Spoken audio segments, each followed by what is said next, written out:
The Mazda RX-8, under the chassis code SE3P, is the successor to Mazda's rotary flagship car, the RX-7, bringing about a new generation in rotary engine cars.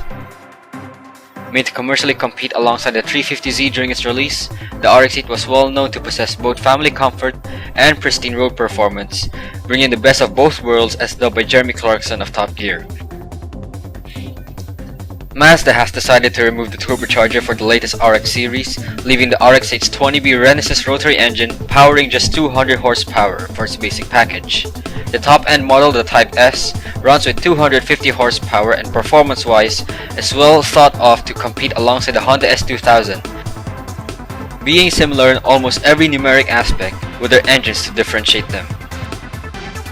In Wangan Midnight Maximum Tune, this car is well loved and somewhat overused by most players for its ease in handling when full tuned.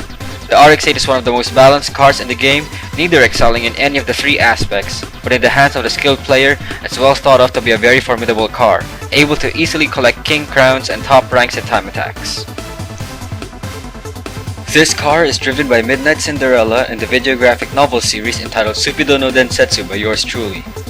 The car is a replica of the same Midnight Cinderella featured in Tokyo Extreme Racer 3 for the PS2, with the only parts missing are the carbon trunk and the roof collar. Her battles were featured in both episode 4 and 10, with a quick teaser of her on the Wangan on episode 2. The car in itself is a rarely used combination in Maximum Tune, but it shows some high-class potential.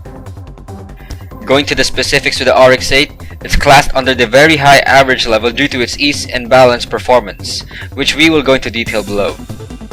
If there will be a special feature of the RX-8, it would be its superb cornering and balance.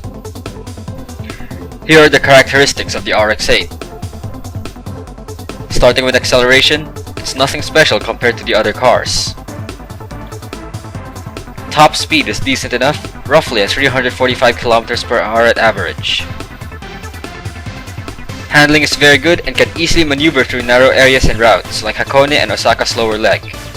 The handling of the RX-8 in general is as mentioned above, it however is gradually affected in terms of feel by current dress-up settings that we will tackle later.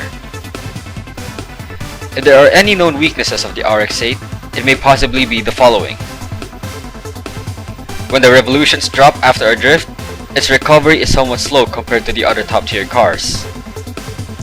And the slight body makes it a bad choice for Hong Kong-style battles, most especially when paired with tanks like the GTR lineup, the Lancers, or the Zs.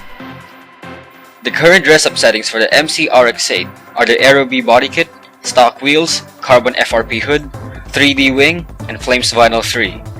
The overall feel of the car, unlike the reused RX-8 that is more free in terms of cornering, this RX-8 is more like a very firm 4-wheel drive with tons of grip. Though the tendency of the natural RX-8 to slide is still there, the feel however of this car is much heavier. Some players make use of its understeer to its advantage. By turning early, for example, with a dangerous setup, it can merit you the lead once done successfully. The rate of acceleration as well with this setup, paired with the racing tachometer, is much slower in terms of direct feel, and the response may seem like the car is being held back.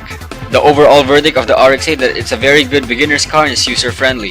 For this RX-8 however, it has a more grippy and heavy feel with some traces of understeer, increasing its level to that of more experienced players. Though not necessarily veterans at the most, this RX-8 may have a hard time in terms of King Crown battles, but is nevertheless possible with its current setting. Thank you very much for watching this review of the MC RX-8, and if you're interested in purchasing the Midnight Cinderella RX-8, just go to our Facebook fan page, like it, and inquire on prices and packages available. You can also contact me directly here on YouTube via personal message, and I get back to all inquiries as soon as possible. There are no hidden charges with this series product service, and it already includes international shipping. If you wish to have the cards earlier, added rates apply. Stay tuned for more Speed Legend character cards and Maximum Tune reviews coming up soon.